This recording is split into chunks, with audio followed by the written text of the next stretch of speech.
Every brand I know works with personas. They have names, stories, needs, context.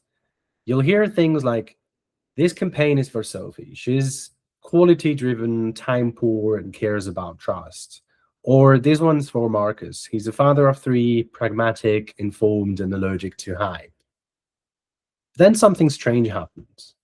That persona goes into media planning and comes out as adults 25 to 55, urban, high income. And that's because that's the segments, that's the taxonomy we build data into. So the story disappears, the nuance disappears. And suddenly you're no longer asking, is this a place, a context where Sophie would actually engage with this message? You're asking, does this segment scale? That gap between marketing personas and media execution is exactly why we built MatchPersona, to get the strategy finally in line with the execution, or more the other way around, the execution finally aligned with the strategy. So MatchPersona keeps the persona intact, not as a slide in a deck, but as an object that the system can actually understand and act upon.